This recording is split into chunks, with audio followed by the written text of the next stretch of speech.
As the temps start rising, I feel the familiar urge to refresh my closet, but I don't want to waste money on pieces I'll only wear once or for just one season. Thankfully, Quince changes that. Their clothes are timeless, lightweight, and far more elevated than anything else at this price. It finally feels like my wardrobe matches my standards. The best part is that Quince only works with factories that use safe, ethical, and responsible manufacturing practices and premium fabrics and finishes, so you get to look good while feeling good. I'm pretty excited that I have upgraded my athleisure wardrobe for this summer. I bought a sweatshirt and a pair of wide-leg flow pants that are two of the softest items I own, and I plan to live in them. So join me in giving your summer closet an upgrade with Quince. Go to quince.com/POTC for free shipping on your order and 365-day returns. That's QUINCE.com/POTC to get free shipping and 365-day returns. Quince.com/POTC. That's really the key idea, is that people who are looking to deceive us, if they are targeting their deception, they're going to aim it at what you find appealing, what you find interesting, what you find attractive, what you think would be good. And one of the things that we come across repeatedly throughout the book is that the people who fall for a lot of these scams are not just rubes, they're not just gullible or uneducated or unintelligent. Some of the most accomplished people in the world fall for scams if they're targeted correctly.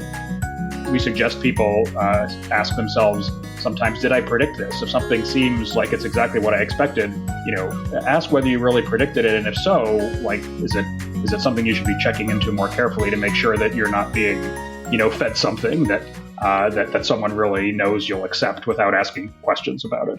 That was Daniel Simons and Christopher Chabris on Psychologists Off the Clock.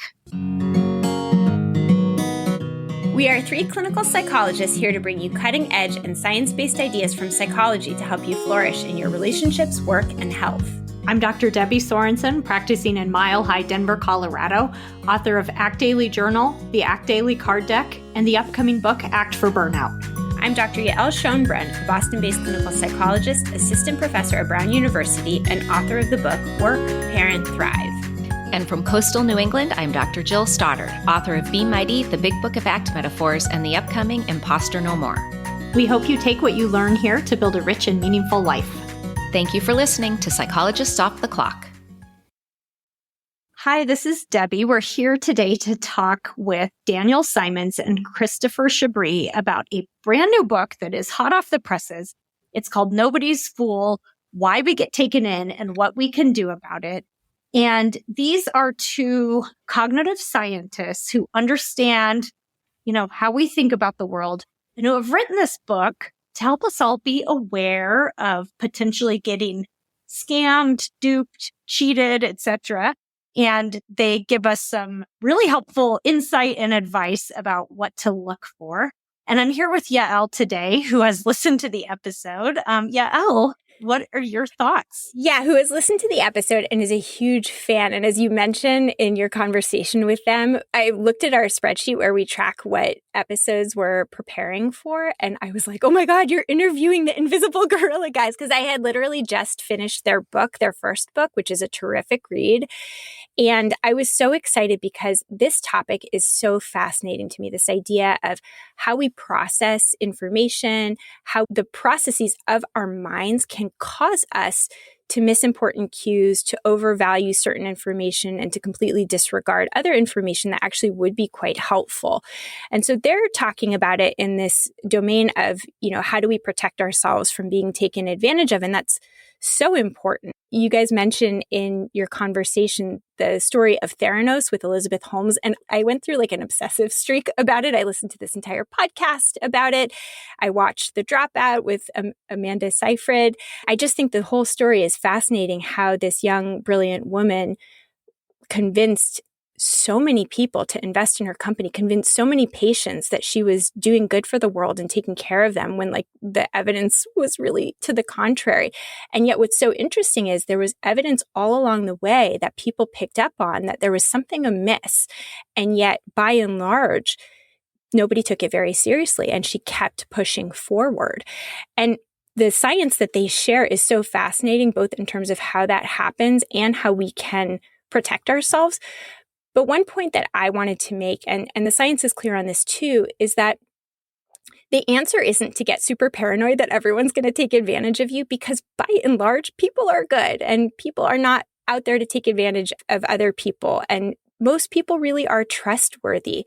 There are a few bad eggs, and we need to kind of keep our antenna up a little bit so that bad things don't happen to us, really bad things. But it's not the message, the take-home message of their work and of your conversation, and I just want to double down on this, isn't that people are bad and you're going to be taken advantage of, and here's some ways to, really always be on guard, because that actually isn't the way that we should live, because that would be a pretty miserable existence. That's true. I think they strike a really nice middle ground with that. It's like, well, here's some things, here are some signs, here's some ways to be savvy, things to look out for. They also give such fascinating examples throughout the conversation and definitely in the book. So that's kind of interesting, and some sad situations too. But they definitely agree with what you're saying. It's like, you want to be smart, but you also don't want to go around looking at the world like constantly people are trying to cheat you and lie to you and rip you off, because you do need to have some trust. And that's actually a good thing.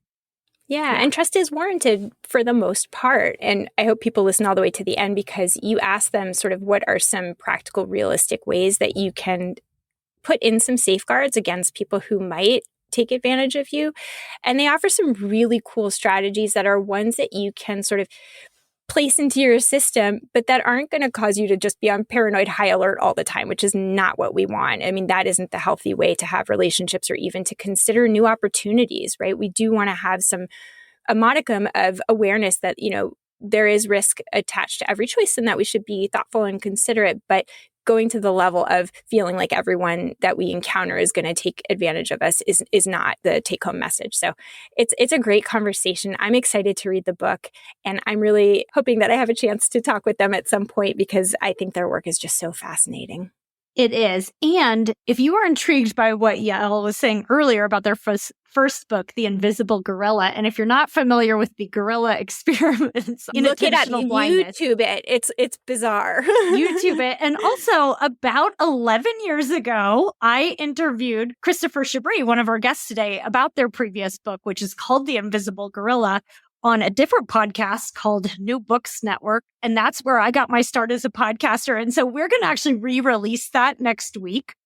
So definitely listen to that, because it's really interesting cognitive psychology experiments that you'll hear about. And it's kind of funny because it's old school. I was one of my first interviews, so I think I've come a long way, but we hope back you look from out the archives. That's right. So we hope you look out for that coming out next week. And we hope you enjoy this conversation about Nobody's Fool. I'm very excited to welcome my two guests here today, and you'll find out why I'm so excited in just a minute. I have Dr. Daniel Simons and Dr. Christopher Chabris here today. Let me start by just saying a couple of words about the two of them. Dr. Daniel Simons is a professor in the Department of Psychology at the University of Illinois, where he directs the Visual Cognition Laboratory. His work on the limits of visual awareness, change blindness, and inattentional blindness, driving and distraction, etc., have been published in top scientific journals and covered in major media outlets. He has won awards for his teaching and mentoring. And his hobbies include biking, juggling, bridge, chess, and wearing gorilla suits in public. And that will make a lot more sense here in a few minutes if you don't know what that means. I picked that up on your website. Dan, welcome to the podcast. Thank you. Glad to be here. And Dr. Christopher Chabris is a cognitive scientist who has taught at Union College and Harvard University. And his work has also appeared in leading journals and in major media outlets worldwide. He is a chess master. Is that right, Chris? Absolutely correct. I'm hanging on to it. And he lives in Lewisburg, Pennsylvania. Welcome, Chris. It's good to see you. Great to be here. Thanks. So we're here to talk about their brand new book that's just out called Nobody's Fool: Why We Get Taken In and What We Can Do About It. But I'm excited about having them here for a personal reason. Their book's terrific. But I'm also excited because I knew them both back in the day when I was in graduate school at Harvard. We were all together at the same time in William James Hall. Chris was a grad student a couple years ahead of me, and Dan was a faculty member there. So it feels like kind of a reunion here to see you both. And also, I just wanted to say that their previous book that they wrote together, which is called The Invisible Gorilla, How Our Intuitions Deceive Us. You might be familiar with the famous gorilla study, which is about how sometimes we don't notice even very obvious things that are right in front of us. We'll talk a little bit more about that today. But it's a terrific book as well. And actually, I interviewed Chris about the book many years ago, and we are going to re-release an episode. It was actually on a different podcast, the New Books Network, but Chris, I think we're both a little scared to see what was in that interview. It was probably 10 years ago or something like that, right? It was at least 10 years ago. The book came out in 2010, but it is still in print for anyone who wants to get it. And hopefully I'm better at doing interviews now than I was in 2010. So you can be the judge of that, I guess. I think I am too. So we'll see. We'll have to give it another listen. So, and this gorilla study, we'll link to a couple things about it as well as on our show notes today. Because if you're not familiar with the invisible gorilla and you're interested in psychology, you really need to check it out. It's really a interesting study. It's a pretty famous one that's been around for a long time. So we'll link to that and have more on the podcast about that coming up. But about this book, Nobody's Fool. So I cannot wait. I think I had a little trouble actually reining myself in. I had so many questions I want to talk about. So this is a book that's about how we can basically avoid being duped and conned and taken advantage of. And it's so fun to read because you have examples of people getting cheated, scammed, swindled. You have TV psychics, you have cults, it's so interesting to read it, but it's also practical, right? Because you're here to help us all not fall into this trap. And as I read it, I got kind of into some unexpected internet rabbit holes, like watching South Park episodes about TV psychics and conspiracy theories, like one that the state of Wyoming doesn't exist. That's a real thing. Who knew? So I bet this book was a lot of fun to write. And I want to start actually with a question for you, Dan. So I like to think that as I read these, examples, I like to think that I'm too smart and savvy, right? That I'm not one of those people that's going to fall. I'm not a sucker like that. But as I read it, I kind of started to wonder, is anybody really, immune from this? Or do you think that we're all vulnerable to falling for scams? There's a huge range in gullibility, right? Some people are more gullible than others. The danger with these sorts of scams and cons is that we see when somebody else fell for it, and we say, well, I would never have fallen for that. And you might well be right? I mean, most of the people listening to this probably would not send money to somebody promising hidden treasures if they got an email that was filled with typos and other sorts of problems, right? Most people won't fall for that. But we all know the adage, something that's too good to be true probably is. The problem is we don't always recognize when something's too good if it's aimed directly at us. Yeah. So we may not be aware of that. We may not catch it, right? And that's really kind of what your book is about. Yeah, that's really the key idea, is that people who are looking to deceive us, if they are targeting their deception, they're going to aim it at what you find appealing, what you find interesting, what you find attractive, what you think would be good. And one of the things that we come across repeatedly throughout the book is that the people who fall for a lot of these scams are not just rubes, they're not just gullible or uneducated or unintelligent. Some of the most accomplished people in the world fall for scams if they're targeted correctly. I mean, I think an example of that you go into several times in the book is that startup Theranos, where they had this sort of tech that wasn't really working. And some of the people who invested in it are very smart people. And there were certain things they weren't paying attention to, right? I mean, I think that to me, that stands out as a great example of it. These were not like dumb people. Yeah. And that's true for most of these scams, that, people who are selling faked fine art, right? They're targeting people who know a bit about art and just don't do enough digging. Or, Bernie Madoff scammed a lot of people who were pretty good investors and were not dumb people, but he appealed to exactly what they wanted, what they thought was important, what they found interesting. He made it just good enough, right, for people to want to invest. Right. Yeah.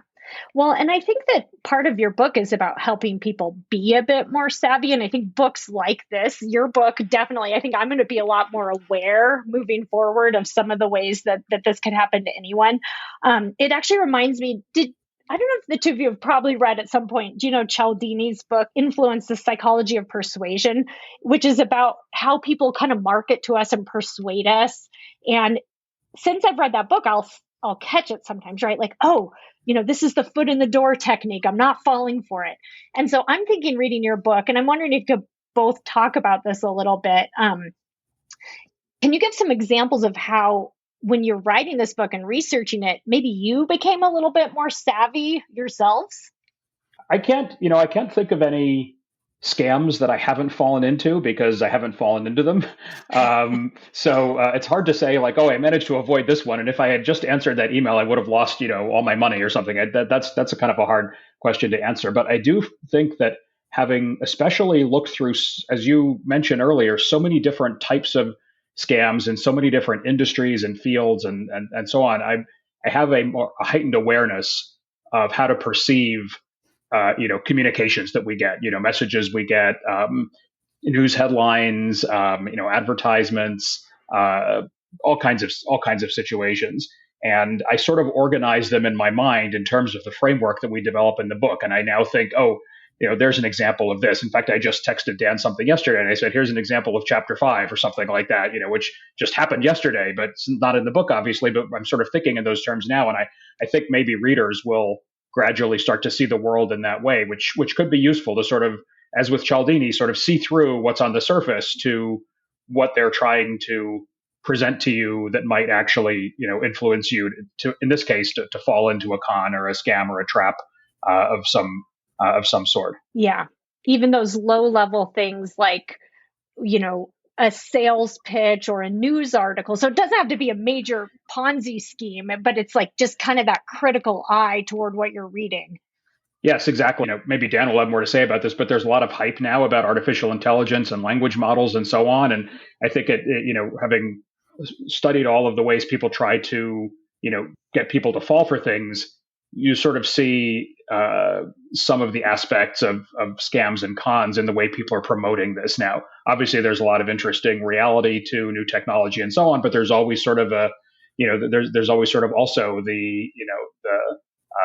that aspect to it of overhype, over marketing, over claiming, getting people to believe things they shouldn't, and so on. And one of the things I would say is that, just like Cialdini kind of pointed out how the same persuasion techniques show up in many, many contexts, as we were reviewing all of these cons and scams, what's remarkable is how consistent they are, how much they use the same techniques, and how they have done that for years and years and years, right? So there's a sense in which there's nothing new in all of these cons, yet we still don't seem to kind of learn the lessons of them.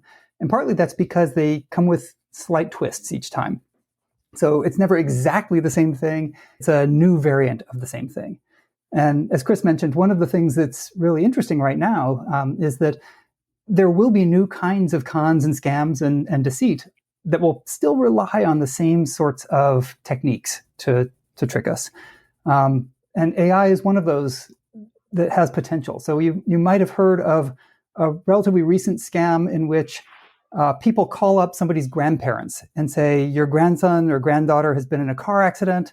We need money right away. Or fake kidnapping calls. None of this is true, but they prey on the desperation to help a family member.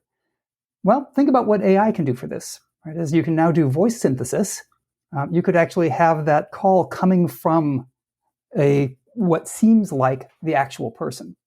So the question is, what do you do to prevent that sort of thing? How can you avoid being subject to this? You don't want to question every time you get a call from your kid or your grandkid, but you want to be able to kind of anticipate where are these problems going to come up and what can we do to prevent them. So, for example, I've been talking with my family about having a code word, just a simple code word that says, if there's something like this that might be a fraud, just ask for the code word. And if they don't provide it right away, that's a sign that you're being scammed.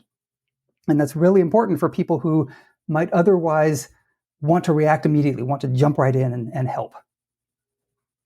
Wow, that's a good idea. And it is scary to think about, with deep fakes and AI and that kind of thing. It does open whole new worlds, doesn't it?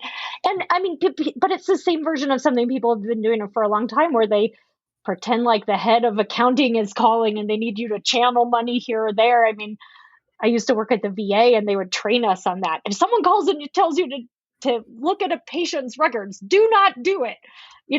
But it's the same thing, but there's maybe more sneaky ways to do it coming our way. So good to be aware of that. Yeah. And there are always variants on these things, and they're always targeting the people who are most likely to be able to provide the information they want or send the money that they want, right? They're making it seem appealing, right? Or making it seem like normally something you would trust. And then that's when you fall for it.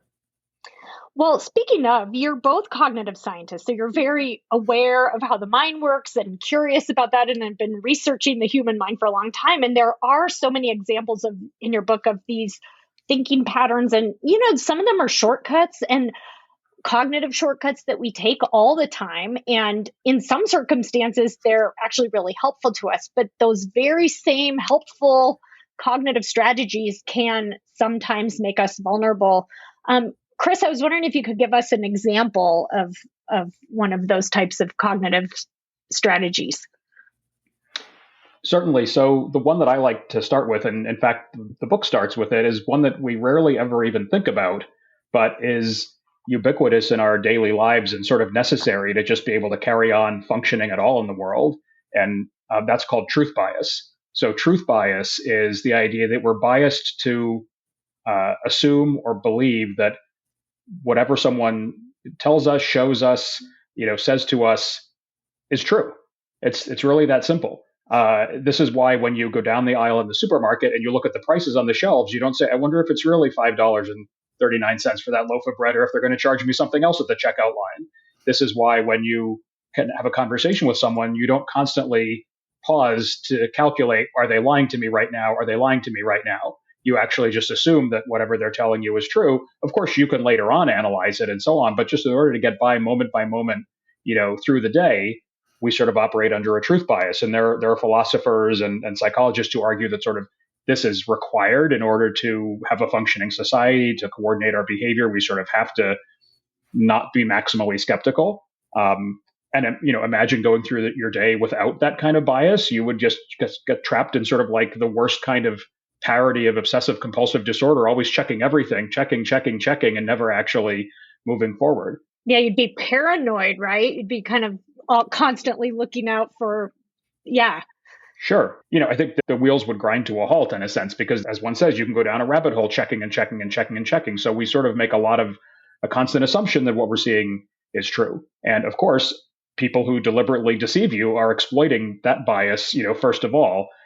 Then there are various other sort of, very important ways that they then sort of like, use the truth bias to sort of get you to do things. And that's what a lot of the book is about. But I would say it all sort of starts with truth bias. A quick example would be, there was a self-driving truck company, or at least that's what they claim to be, which put out a video of a truck appearing to drive. And it turns out what it was doing was rolling down a hill, and they had tilted the camera to make the ground seem flat instead of a hill. But when it says, the truck is driving or the truck is in motion, we don't necessarily think, oh, maybe they did something completely different from what they said they did, even though in that case, that's what it was. Truth bias. Yeah. And we'll talk about some of the other examples of that too, that they took this guess that people weren't going to even question it, which is often what happens, is that they exploit the fact that who's going to really sit there and think, well, I bet that truck isn't really self-driving. It wouldn't even occur to you because you're not paying attention to it. And speaking of paying attention, I think that's really a theme throughout your work. So it's a theme of this book, certainly, and your previous work, The Invisible Gorilla, which again is a terrific book, and all the work that you did on that. And so my co-host Yael Schoenbrunn, when she heard I was interviewing you too, she got so excited and she wanted me to ask you some questions related to The Invisible Gorilla and some of your body of work. And so she wanted me to ask you, and Dan, I'll point this question to you. Why do we so often fail to see something that's right in front of us, even something that's very obvious, like a person walking by in a gorilla costume? I think that's a great question because it highlights what I think is the more important aspect of that finding, which is that it's shocking, it's surprising. We think we'll notice things that are unexpected that we're not looking for, when in reality we often don't. The mechanism for why we miss things is actually much more mundane and less interesting, which is that there's only so much information you can take in. We have limits in our capacity to take in all of what's around us. So what we mostly take in is whatever we happen to be focusing our attention on. And we're just not aware that we're not taking in all the other stuff. What's interesting about that original demo and some of the much earlier work it was based on by Ulrich Neisser from the 1970s was that when you're focusing attention on something, you can miss something that's really obvious as long as it's unexpected. It's a phenomenon known as inattentional blindness. You're kind of blind to it because your attention's not on it. So we really aren't taking in anywhere close to as much information as we think we are. Even information in the periphery, we're not getting any fine, detailed information from the periphery. We get detail only from where we're looking. So the fact that we miss things is something we've known forever in cognitive psychology, or forever meaning at least back to the 1950s. What that finding, I think, helped reveal was that our beliefs about what we'll notice are wrong. We assume that we'll always notice something as salient as a person in a gorilla suit thumping its chest in the middle of the screen, because we're not aware of all the times we miss things. So most of our life, we don't go around the world realizing, hey, I'm not, let me put it this way. If you watch that video and you didn't happen to see a gorilla, and I never asked you about a gorilla, and nobody else did either, you'd continue to go through life believing that of course you would notice a person in a gorilla suit in this video. Right? Because you're only aware of the times you did notice things. You're not generally aware of the times you didn't. And videos like that one call attention to what you just missed. So it kind of jars you into realizing your intuition was wrong. So I think it's a really interesting question because it's how could we fail to see what's right in front of us? Well, we do that all the time. The interesting thing is why that question is so compelling to us. It's because we have the wrong intuitions about how our minds work. And it's related to one of the principles we talk about in this book, which is the principle of focus. We tend to kind of pay attention to what's right in front of us and what we're aware of, and we don't think about all of the information that's not right in front of us. And that failure to think about what's not right in front of us can often be a source for people trying to scam us. They don't have to show you all of the demos that didn't work. They only have to show you the one that they rigged to work well. Yeah, and throughout the book, you have some questions, I think, that people who read it can just continually ask themselves when something, their radar's up for, okay, is this legit here? And one of those questions is something like, okay, what's missing? Is there information here that I'm not paying attention to just kind of broaden your focus? You use examples like magicians and how they are doing things because they're aware of what you're paying attention to and what you're not paying attention to and sort of what's in your focus and what's not. And so, there's so many ways in which this happens. Just not seeing what's right there in front of us. And we also often don't question things, I think, sometimes when we have an expectation or what we think we're going to see, we just kind of go with that, right? Just kind of stick with what we expect. And maybe we don't want to reconsider our assumptions or question the beliefs that we have or the expectations that we have. Could you talk a little bit about why we do this and maybe how we can avoid falling into that trap? Sure. Yeah, sure. I'll take an example from our field, psychological science. And sadly, there are a lot of studies published in journals that are really not very solid. They don't replicate when other researchers try to run them. Or maybe in the extreme, they were even just totally fraudulent and someone made up data and sent it in and so on. And yet a lot of them get published.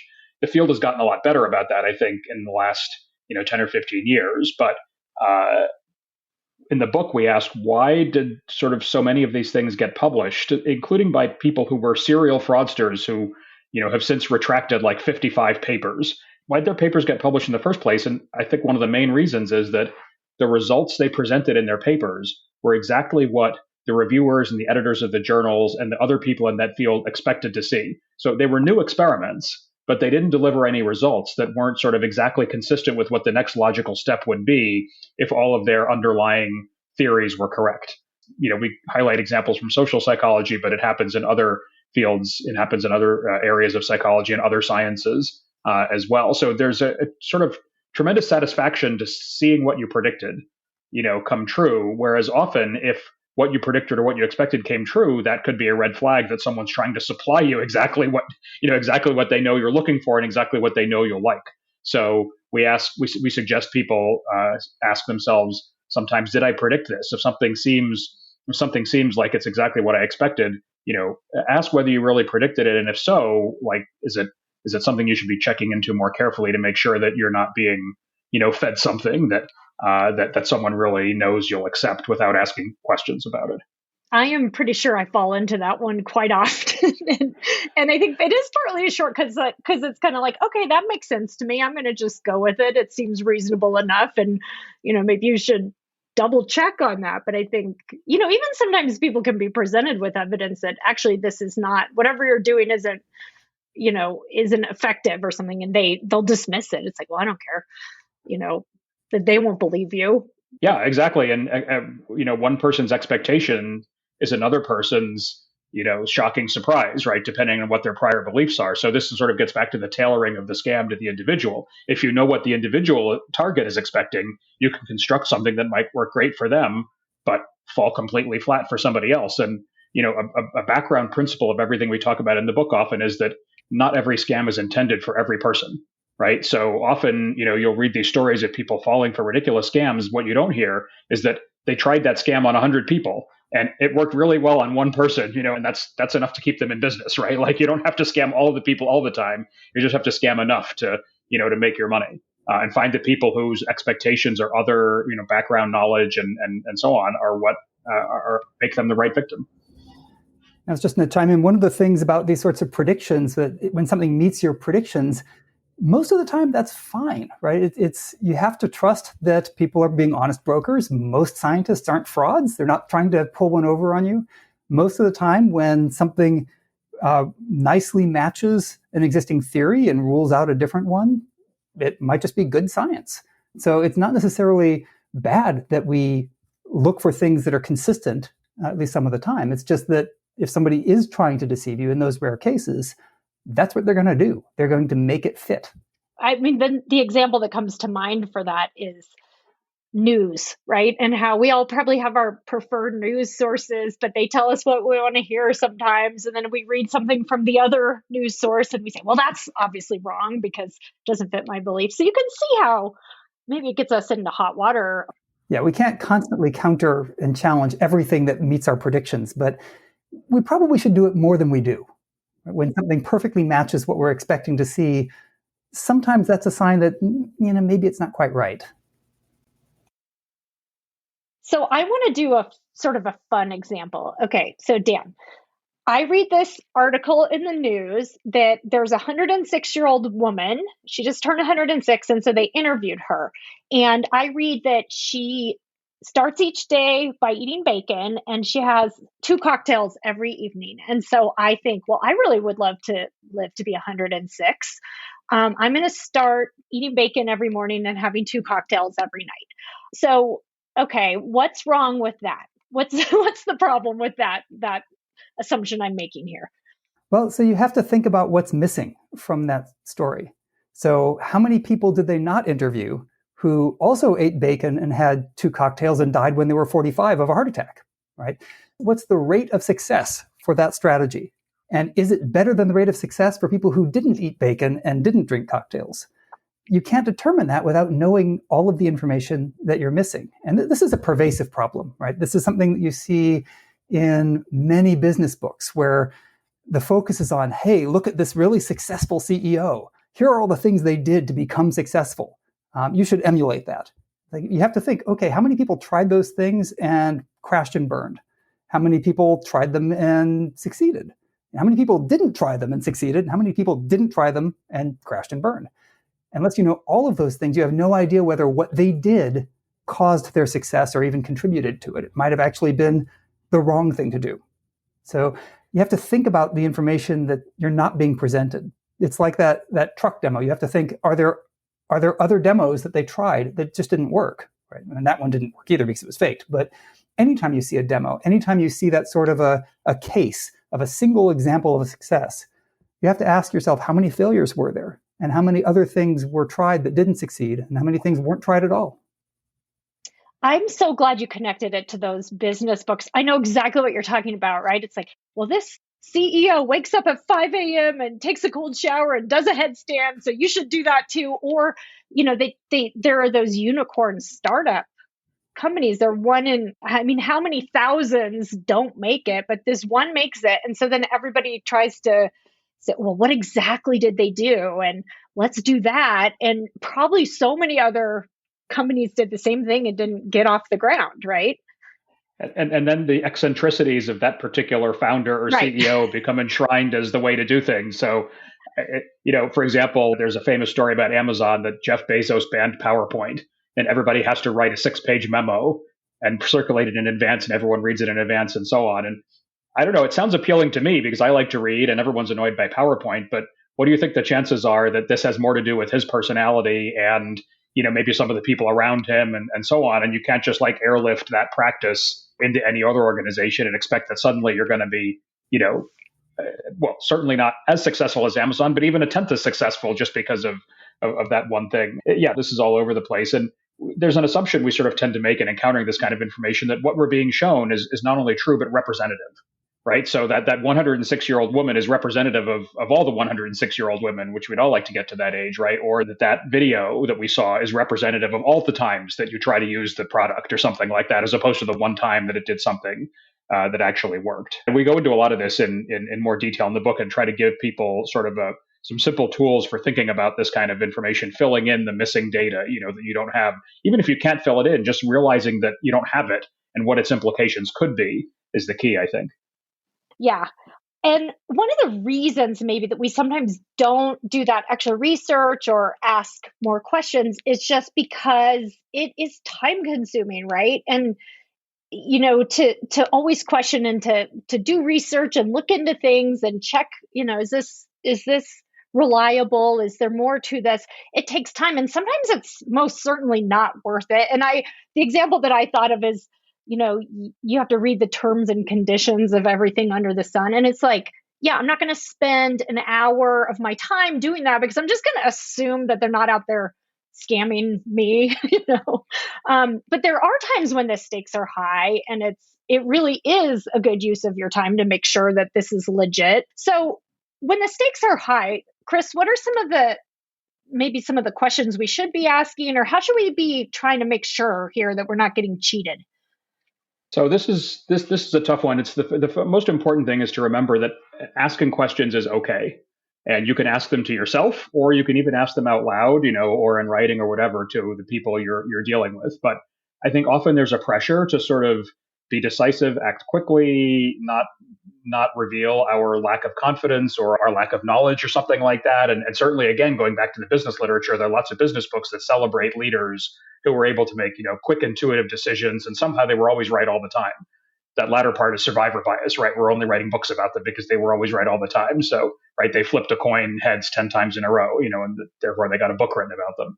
But in everyday life, especially when you're making a big decision, it is okay to stop and ask questions, to take more time and so on. And also, one thing I like that we describe quite a bit in the book is, in this particular section, is not to be led astray by things that pose as answers but don't really answer your questions. So, for example, when people say we did our due diligence, that's an answer or a claim that is meant to sort of shut off further investigation, right? When they say that, they don't want you to now say, what exactly was due diligence? What does that mean for you? Like, can you lay out the steps and so on? Sometimes they're happy to go through that, but a lot of times they use that phrase as sort of just a way of shutting off questions.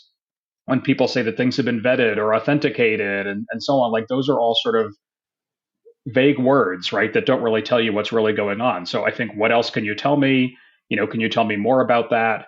Those are all reasonable questions. And of course, when you download the latest app for your phone, you don't need to read the terms and conditions, which are probably exactly the same as all the other terms and conditions.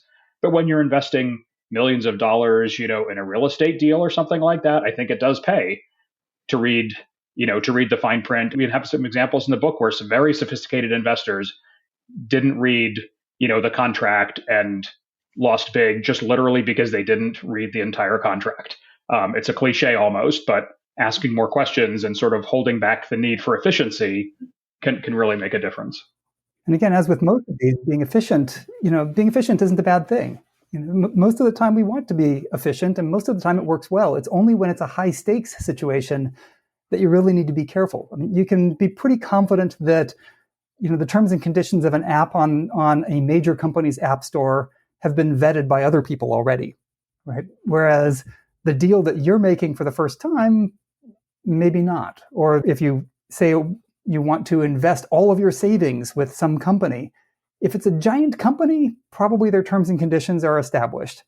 If it's with somebody you just met and you don't really know that well, maybe you should check them out and ask a little bit more about what they do and how they've done it and what their credentials are and so on. Yeah. I do think this is one thing I'll take away from your book, probably in my daily life, is that thing about those vague platitudes. Like, we have validated that. It's like, what does that mean exactly? What did you do? Because I do think you see those kinds of claims all the time, but how often do you bother to stop and unpack them? Just something to be paying attention to. Speaking of our days in the psychology department, validation was a whole multi-month topic in research methods. What does it really mean to validate something as simple as a questionnaire that's supposed to tell you whether you might have depression or something like that? Well, it's not just coming up with a few questions about, do you feel sad a lot of the time, right? It's been validated should mean something much deeper than the way that phrase is used in, everyday business practice and so on. Right. And it's much more complicated than that. And it's not like a yes-no thing either. Yes. Yeah. One of the biases that I think was really interesting is about when we have a sense of recognition and familiarity. And there's a quote from your book that really struck me, which says, simply having previously read a statement made people think it was more likely to be true. Dan, can you talk a little bit about that and maybe even connect it to some of the conspiracy theories and false information that's out there in the world today? Sure. I mean, this is a phenomenon that's known in the literature as the illusory truth effect, because it doesn't really matter whether the statement actually was true or not. Just the act of repeating it makes people judge it to be more likely to be true. And that is an effect that can last to some degree even over weeks. That you heard a statement once and then you hear it again and you're more likely to believe it's true the next time. In the scientific literature, it's mostly been studied with things that don't matter a whole lot. So kind of obscure trivia that people kind of guess about correctly about half the time. So you get some obscure trivia question and you hear it once and you rate how likely it is to be true. And then the next time you see it, even if you don't remember having seen it, it's just kind of familiar, you'll judge it as more likely to be true. That sort of repetition effect it's not, at some level it's not shocking, right? This is the same sort of principle that goes back to at least Orwell's 1984 and to other sorts of ideas that if you present the same things over and over again, people eventually start to accept them as true.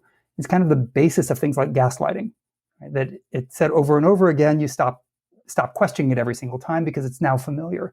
Or it's the basis of the saying that there's no such thing as bad publicity, right? Because at some point people disconnect all of the repeated news about you from what its valence was, whether it was negative or positive, and they just have this association and familiarity that sometimes can be beneficial for the person who wants that publicity. It's the basis of a lot of advertising, right? Just repeating the same thing over and over again, you become familiar with the brand, you become familiar with the logo, with the music, the jingle, and all of this is tapping into our tendency to find things that are familiar to be more likable, more pleasant, more something that's acceptable to us, right? And there's a good basis for that, right? That in general, things that we've experienced before and haven't killed us are probably not going to kill us the next time. And they're things that we're going to, want to experience again. So it's a natural sort of tendency to treat familiarity as a sign of truth, honesty. It's something we remember. It's something we recognize. It's familiar, so it's probably something that we knew already. The downside, again, is people can co-opt that and take advantage of it. I think a really nice example of familiarity being used as a weapon or a vector for fraud is the Bernie Madoff case. He became a well-known and familiar figure in the finance industry, He was the chair of the NASDAQ Stock Exchange. He was on the boards of Jewish philanthropies. He was very well known to people in a lot of different communities, New York, Florida, and so on. And that helped him seem like a safe place to put money. All along, he was running a Ponzi scheme for most of that time and literally stealing from people, but he seemed familiar, safe, honest. And if he was just some person who came in from the outside and started offering the same deal, it wouldn't have worked, or at least not nearly as well, or it would have taken a lot longer to, get to the point of $20 billion worth of customers' money. Yeah, and he was around for decades. And so many people probably really fell into that trap. That case came up a number of times in your book too, because there were a lot of ways in which that case illustrates, like, why did these people fall for this and invest so much of their life savings? And it's super sad because it's fascinating, but it's also, these are people's lives. And yeah, that's a good example. There aren't all that many, I was going to say, there aren't all that many mega cons like that have been discovered. Yeah. There might be some still ongoing, but there haven't been that many that are of that scale. And what's interesting about the ones that are that big, right? They almost all use multiple tendencies that we have. So Madoff relied on our tendency to trust things that are familiar. He also relied on our tendency to like things that are really consistent and predictable. So most big frauds tap into multiple shortcuts that we take. It makes you wonder, did he just intuitively know to do that? He must have really understood people in a way to be able to know to take advantage of that. As I was reading, I thought, I wonder how many of these people are intentional about this and how many of them just figured out that, hey, this works. I don't know. I guess maybe we'll never know. I think there's a survivor bias in gigantic frauds, right? So someone who ran a $200 million Ponzi scheme and got caught, maybe they just didn't have time to figure out, a few more tricks that Madoff was able to. And if you read more about the Bernie Madoff case, many times he was close to getting caught and he got lucky and got away, or he came up with one thing that would put people off, the scent for another time. Like he engaged in fake demos as well, but for investors and SEC investigators and people like that, so maybe other people got to that point and they couldn't come up with the solution, or they were asked one too many questions and they didn't have a good answer and they got caught, but he managed to carry on for much longer. Mm-hmm. Yeah. So one thing back to the familiarity bias, just really quickly, so this is something I was thinking of, there are certain political figures that will maybe say retweet somebody's ridiculous claim or an article or a conspiracy theory, and they'll say something like, well, I don't know if this is true or not, but it's disturbing if it is. And then that's how, I don't know, I feel like that's one of the things that I would really love for people to be more savvy about, is because then I think the familiarity bias comes in, because then they see it again later and there's a familiarity to that idea or that headline or that person, and then it seems more credible than it is, right? What do you think? I think that's a very good observation, and merely putting a claim out there more and more exploits this familiarity bias. It makes people more likely to think it's true. So the more ways you can get it out, the more people you can get to put it out there for you. You can say it yourself. You can retweet someone else saying the same thing. You can even say things like people are saying. That sort of implies that there's a chorus of people who all believe this thing and claim it, but you don't identify who they are really. I completely agree. And of course, you're also relying on truth bias then, right? Because when people encounter these claims, there's going to be an ever, so slight, nudge to first accept them and only then question them later. And, if you don't have time to look into them, if you don't even have time to think about them much more after you scroll to the next thing on Twitter, then, the truth bias may sort of help those things set in a little bit more as well. Mm-hmm. So you're both in the research world and read, I'm sure, a lot of papers and books. I read a lot for the podcast and for my work. And I think one thing I get tripped up on sometimes is how to both come in to look at research and get ideas and see what's out there, but also to have that awareness that there are people out there who have fraudulent data, who overstate their claims and that kind of thing. So I'm wondering how the two of you manage this. When you're reading papers and when you're doing your work, how do you find the balance between being not assuming that everyone out there is telling the truth, but also still getting ideas from people's work? So we have the advantage that we have years of training in statistics and methodology. which mean that we can actually look at the original literature and evaluate whether it was done well. And we've also kind of learned to, over the last 10 years, to question things that seem maybe a little bit too promising to be true. Most people aren't in the position to be able to do that, right? Most people aren't going to go and read the original journal articles, and many of those journal articles are too poorly written for them to read anyway. Most people will get their news from the news, from the media, from press releases, from promotion materials. And it's hard to kind of filter through that. There's some keywords that you can look for that should make you wary. Whenever a press release says this is a breakthrough discovery, doubt it. Be questionable. There are very few breakthrough discoveries, and there are almost none that come from a single finding. Right? Discoveries generally take a lot of time to be developed. You have to understand what their limits are, what their range is. There can be exciting news, but if it seems like, hey, here's this new finding that's going to revolutionize physics, probably not. Right? Here's this new finding that completely changes how we think about depression, probably not. And it's good to kind of assume that there's going to be a hype cycle for findings that exaggerates what the results actually show. My favorite example of this is there's a Twitter account called Just Says in Mice.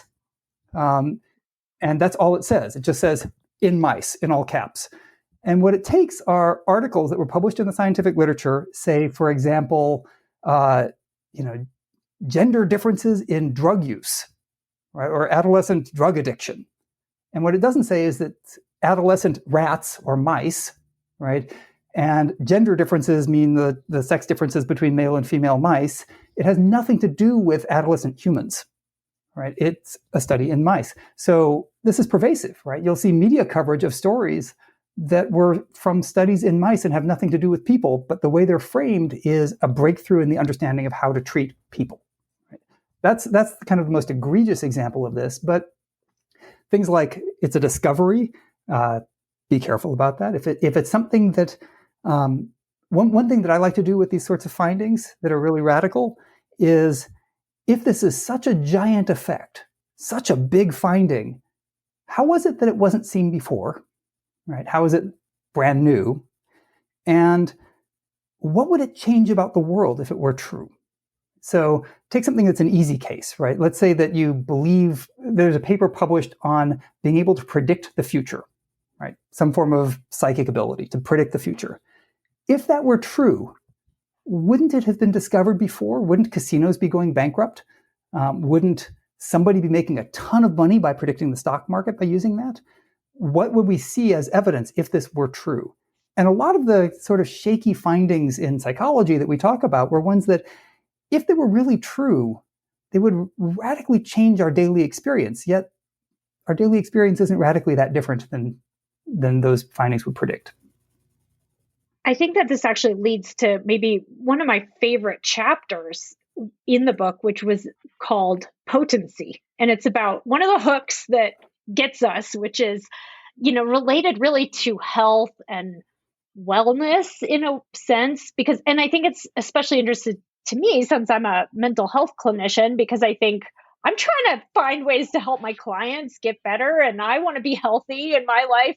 But I also think that, you see headlines all the time, and I must admit, I often click on these that are taking that, if you follow the nutrition world as an example, it's like they're all over, 1 minute, don't eat this, 1 minute, it's 180 degrees opposite, but they always act like, well, this new study really, now we know what to do. That's just an area where I feel like claims are really very frequently overblown, and then people latch onto it. What do you think we should be thinking when we read those? And it's almost like, well, this intervention is being sold to me, but it seems like it's too good to be true. Any advice about that?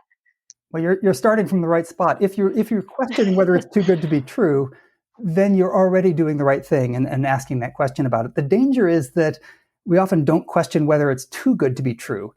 And everybody wants that quick fix, that easy solution to solve the complex problem. And as a general principle, quick fixes for complex things just don't exist.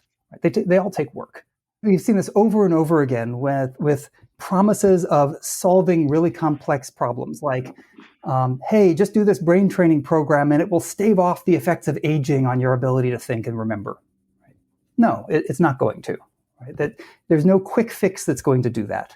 It's always seeking solutions to problems that we all want to solve, but they're never that sort of quick fixes. But we find those sort of quick fixes really appealing, right? It's just, wouldn't it be great if this could solve the problem? And people cast around for that, especially when they're desperate for help, which makes them open to being a target. They're kind of charging in there without asking the question that you started with, isn't this too good to be true? And not surprisingly, if you actually do look into the scientific basis for those claims, you will find lots of little tiny studies with no control groups that were published in weird journals, or slightly larger studies where there were a number of different outcomes that they measured in the study, and they picked the one where they, got the biggest effect, and now they're generalizing that to all of life and, life satisfaction and aging and so on. I hate to sound like a conspiracy theorist, but it's all connected. Also, when people make these too good to be true propositions, often they're accompanied with very precise claims because precision lures us in, right? So let's say like this will 5x your productivity if you start using this life hack every morning or something like that. 5x my productivity, not 4.3, or 5.1. And what is my productivity anyhow? Like, and can I really do 5 times more stuff in the day than I'm doing already? Like that, what would that even mean? But it sounds like 5x as opposed to this will boost your productivity. This will 5x your productivity. Like, I think actually it's pretty easy to train yourself, especially once you see more examples. And we have a lot in the book of like where the boundary of skepticism should be here, right? And then you can start to dig in and really see if there's convincing evidence and so on behind these ideas. When you look at companies that promote these sorts of quick fixes, they share a lot of common traits, right? One thing you'll see a lot is that they will list their scientific support, and they'll make that list as long as they possibly can, and it makes it look like, hey, they've got a ton of stuff. But when one rule of thumb is if they're giving you a count of how many things support them, don't trust that, because they're just trying to create a big number. And often if you look carefully at the things that they're quoting or citing, they're either not actually research, or they're research on things that have nothing to do with their product and whether it will actually help you. It's just sort of general papers in that area. They'll cite things that didn't use their materials at all, and just say, look, this is support for our claim. And it's like, no, it's not. Many of them are conflicted, right? The people they're quoting are connected to their company. In the same way that whenever you see an endorsement of a product, you should be asking, hey, were they paid for that endorsement? Do they have a vested interest in endorsing that? Will they benefit by endorsing it in some way? If they would, we know to discount that when we see it in advertising. These are paid endorsements. We know to say, nah, maybe we shouldn't trust that. But companies get away with this all the time. I sent the two of you an example of that I happened to come across. It was a very expensive course. It made all those kinds of claims. It linked to some science. I won't name this course, but it linked to some science, and I clicked on some of it, and it was actually, some of it was not even science. It was just like a list of people. And one of the things I noticed is that it did have some people that are familiar, famous people, supposedly endorsing it. And there was actually, the first time I looked at that site, there was someone's name on there that is a person I kind of know in our field. And that person's name was gone the second time. And I wondered if maybe they did not consent to be named on that advertisement, saw it and told them to take them down, because I was like, that's very interesting. I don't know if the two of you had any thoughts about that website I sent you in addition to what we've already talked about. Well, truth bias again, right? You assume that all these people actually said what they said, or they gave, they were involved somehow. And they use a lot of big names. I noticed sort of familiar people who might have said something tangentially related to the topic area that this company is about. And so that's another trick you can use, right? Is sort of pull in like things people actually said, but they weren't about you. That's a common one. They really like the use of precision, very precise claims about percentages and things like that you're going to get. Familiar logos was another one, right? They have like the logos of universities. I bet there are like 100 companies that have, sites very much just like this. So I think that was a classic example. And, one thing that I thought they did well in the sense of trying to draw people in was they didn't say you can have all this for $99.95. That is $99.95. It's much more expensive. Kind of just like Bernie Madoff went to people and said, hey, I have a minimum. Like you can't just give me like $10,000 or something like that. This is a somewhat of a closed thing, but if you give me enough, you can get in and so on. And I'm not saying that's what this company is doing, but they're trying not to make it seem too good to be true in a way. They're trying to make it seem proportional to, to what it's going to cost you, which is maybe a smart tactic on their part. I don't really know much about their business, but what we could see on the web. You have to pay a lot of money to multiply your productivity as much as we're going to do it for you. Yeah. Well, I mean, we're back to the Cialdini book, Influence. One thing they did is they say, apply here, making it seem like it's this exclusive thing and you're lucky if you get into it, right? Which is another classic technique for manipulating people. Yeah. Another thing to keep in mind whenever you see one of these sites, the sites can look really professional, right? And if you think about it, if they just get one or two customers to buy into this, they have enough money to pay for a really professional website. That's not a big expense. But it can look really good. And we tend to trust that things that look like professional, big corporate websites are somehow more trustworthy. So that's a tactic that a lot of sort of really questionable groups use. They have a very professional site, and there's no substance behind it. And ultimately, I think what's sad about some of this is that they're really preying on people's desire. They need help with something. Maybe they're feeling unproductive and they're really struggling, or maybe they just really want to feel better, or they have a health concern they're really worried about. And so, I mean, to me, that's what's really sad about it. They're taking advantage of people who are just desperate for something to help them. Yeah. Some of the most kind of egregious examples of this are targeting people who have really complex health problems for which there are no easy solutions. And they're taking advantage of desperation. Right? And whether that's just, all of us aging and wanting to help preserve our memories, or we have parents or grandparents who are aging, you want to help them to continue to function effectively. Or, you've got a kid who's got a disorder and you need to get help for them and you want to figure out a way of helping them. It's appealing. It's most appealing to people who don't have options or are trying to find something that will help. And the last thing you need is to spend money on something that's not really going to help. So to kind of wrap up, I know this is a big question to ask in the last couple minutes here, but, again, it's back to something we already talked about a little bit, right? Like, we don't want to be a target. We don't want to be one of those people that they're going to prey on because we're vulnerable to a scam. But we also don't want to be, paranoid, cynical, unreceptive to people, untrusting. I mean, that's not really the goal here either. And again, I know this is a big question, but what are your thoughts on how we can ultimately kind of find that balance between accepting and the truth bias, and then also being cautious and aware? So everybody's going to have to find that balance for themselves to some degree. People vary in how tolerant of risk they are. I'm kind of risk averse, so I'm likely to want to check a lot more than most other people will. Other people are going to be saying, yeah, I'm going to take my chances on this, and that's okay.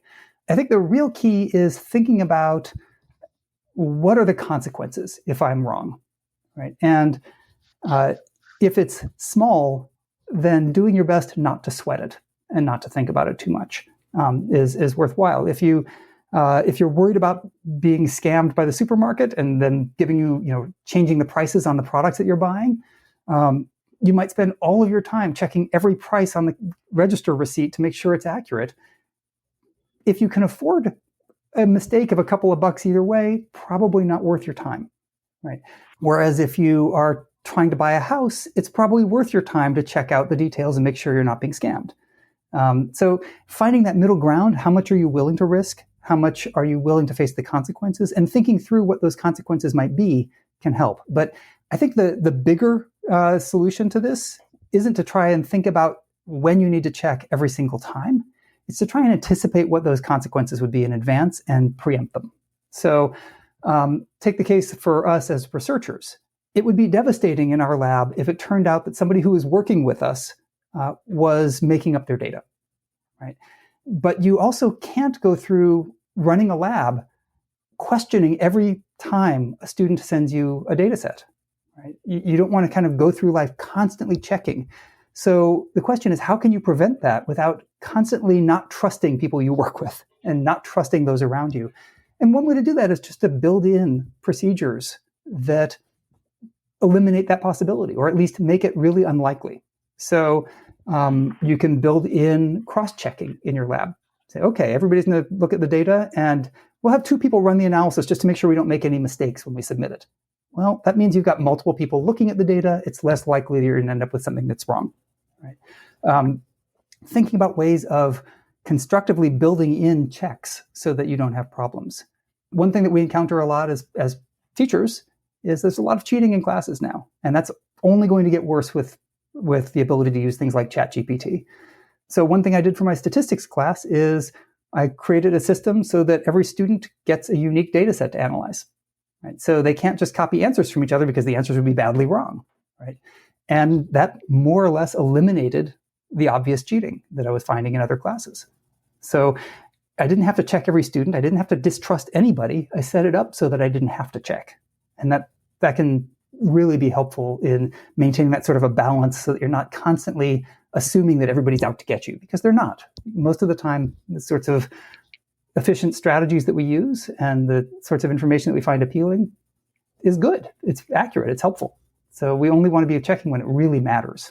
I would say that it's a lifelong challenge to try to find the right balance between accepting and checking, and also adjusting your balance as you go forward and learn more and as you see how things are changing. There's no obvious, easy answer to this, but just being aware that, you may not be checking enough. You may be accepting too much and not checking enough is a good start. And then you can sort of see where you can find the right balance for yourself.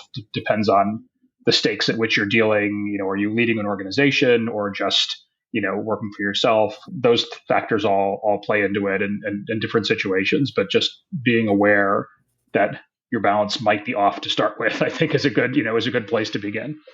I think the best place to begin is to pick up your fabulous book and just be aware. I'm going to recommend it to quite a few people in my life who I'm hoping never get scammed and cheated.